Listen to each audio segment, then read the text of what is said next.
Hello everyone, I am doctor Sudip. আমার YouTube চ্যানেলে আপনাদেরকে ওয়েলকাম। আজকের এই ভিডিওতে আমি স্পার্মাটোরিয়ার চিকিৎসার ব্যাপারে ডিসকাস করব বা ধাতু রোগের চিকিৎসার ব্যাপারে ডিসকাস করব। নাইটফল যাদের হয় সেটার পার্মানেন্ট সলিউশন আজকের এই ভিডিওতে আপনি পেয়ে যাবেন।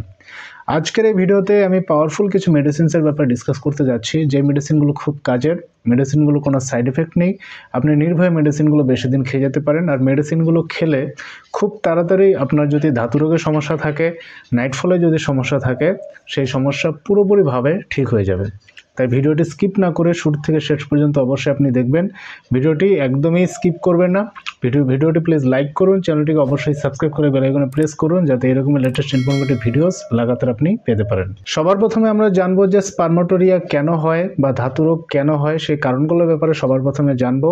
তারপরে জানবো মেডিসিনগুলোর ব্যাপারে, আর মেডিসিনগুলো কিভাবে খেতে হবে সেই খাবার নিয়মটা শেষের দিকে বলবো, ঠিক আছে? মানে কিভাবে খেতে হবে, সঠিকভাবে খেলে তাড়াতাড়ি আপনি রেজাল্ট পাবেন, তো সেটা ভিডিওটির শেষে আমি ডিসকাস করব। তো চলুন সবার প্রথমে জানি যে স্পার্মাটোরিয়া কেন হয়, তার কারণ কি থাকে। সবার প্রথম যে মেইন কারণ, সেই কারণটি হচ্ছে যারা বেশি হস্তমৈথুন বা মাস্টারবেশন যারা বেশি করে এই কারণে হয়। যারা অশ্লীল ভিডিও বেশি দেখে, পর্নোগ্রাফি বা অন্যান্য সেক্সুয়াল কন্টেন্ট যারা বেশি করে দেখে, এই কারণেও কিন্তু স্পার্মাটোরিয়া বা ধাতু রোগের সমস্যা দেখা দেয়। এছাড়া যারা কি হয়, অনেক দিন ধরে যাদের কনস্টিপেশন বা কোষ্ঠকাঠিন্যের সমস্যা থাকে, সেই কারণেও কিন্তু হয়। এছাড়া যারা মানসিক চাপ বেশি করে নেয়, টেনশন, স্ট্রেস, এংজাইটি এসব যারা বেশি করে নেয়, সেই সব কারণেও কিন্তু এই স্পার্মাটোরিয়া দেখা দেয়। স্পার্মাটোরিয়া বলতে এটা না যে শুধুমাত্র প্রস্রাব বা পায়খানা করার সময় স্পার্ম বের হয়ে যায়, সেটা না। রাত্রিতে ঘুমানোর সময় যে নাইটফল হতে থাকে, যাদের বেশি বেশি করে হতে থাকে, নর্মালি ইয়াং ছেলেদের যদি 15 দিন 20 দিন পর পর বা 2-3 সপ্তাহ পর পর, মাসে 1-2 বার যদি নাইটফল হয়, এটাকে নর্মাল বলা চলে। কিন্তু যাদের রেগুলারলি হচ্ছে নাইটফল বা পায়খানা প্রস্রাব করার সময় স্পার্ম বের হয়ে যাচ্ছে, ধাতু বের হয়ে যাচ্ছে, ঠিক আছে, তখন সমস্যা, এটার সমাধান তখন করতে হবে। তো চলুন জানি যে কি কি মেডিসিন খেতে হবে, কি কি মেডিসিন খেলে আপনার সমস্যা খুব তাড়াতাড়ি একদম ঠিক হয়ে যাবে। স্পার্মাটোরিয়ার জন্য আজকে সবার প্রথম পাওয়ারফুল মেডিসিন, সেই মেডিসিনটির নাম হচ্ছে স্ট্যাপিসেগ্রিয়া 30। স্ট্যাপিসেগ্রিয়া মেডিসিনটি আপনাকে 30 পটেন্সিতে খেতে হবে। দ্বিতীয় পাওয়ারফুল মেডিসিন, সেই মেডিসিনটির নাম হচ্ছে অ্যাসিড ফস মাদার টিংচার বা acid phosphorica mother tincture. Acid ফস মাদার নিতে হবে। আর তৃতীয় মেডিসিন যেগুলো, সেটা হচ্ছে বায়োকেমিক মেডিসিন। সবার প্রথম মেডিসিন হচ্ছে ক্যালিফস 6X, আর দ্বিতীয় পাওয়ারফুল মেডিসিনটির নাম হচ্ছে নেট্রামফস 6X। আপনাকে এই মেডিসিনগুলো কিনে নিতে হবে।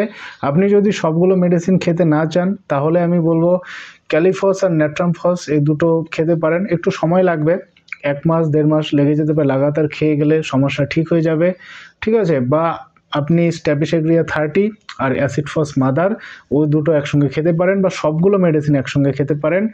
রেজাল্ট আরও ভালো হবে যদি সবগুলো মেডিসিন একসঙ্গে খান। তো ফ্রেন্ডস, এবার চলুন ডিসকাস করি যে মেডিসিনগুলো আপনাকে কিভাবে খেতে হবে। খাবার নিয়ম বলে দিচ্ছি। মেডিসিনগুলো হোমিওপ্যাথি শপ থেকে কিনে নেবেন, ঠিক আছে?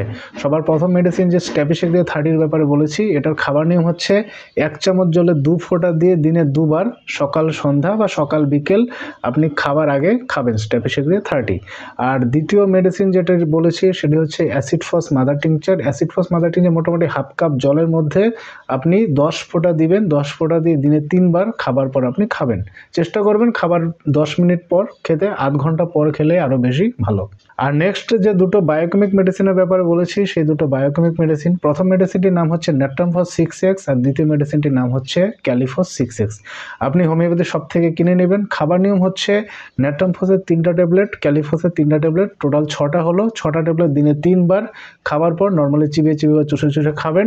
আর চেষ্টা করবেন যে ক্যালিফস আর নেট্রামফস মেডিসিনটি চিবিয়ে চিবিয়ে খাবার পর হালকা একটু গরম জল খেয়ে নেবেন, তাহলে রেজাল্ট আরও ভালো হবে, আরও এফেক্টিভ হবে। যে গরম জল খেতে না চায়, সে শুধুমাত্র ক্যালিফস আর নেট্রামফস এমনিতে চিবিয়ে চিবিয়ে খেতে পারে, তবুও কাজ হবে। যেই মেডিসিনগুলোর ব্যাপার বলেছি, মেডিসিনগুলো SBL কোম্পানি নিতে পারেন, জার্মানি কোম্পানি নিতে পারেন, একটা ভালো কোম্পানি নিলেই হলো। মেডিসিনগুলো যেভাবে বলেছি এভাবে নিয়ম করে খেয়ে যান। মেডিসিন খাবার পর যখন দেখবেন যে আপনার সমস্যা পুরোপুরিভাবে ঠিক হয়ে গেছে, সমস্যা নেই, তখন আর মেডিসিন খাবার দরকার নেই। আই হোপ ভিডিওটি আপনার খুব কাজে লাগবে। ভিডিওটি প্লিজ লাইক করুন, ভিডিওটি শেয়ার করতে ভুলবেন না। Thank you so much.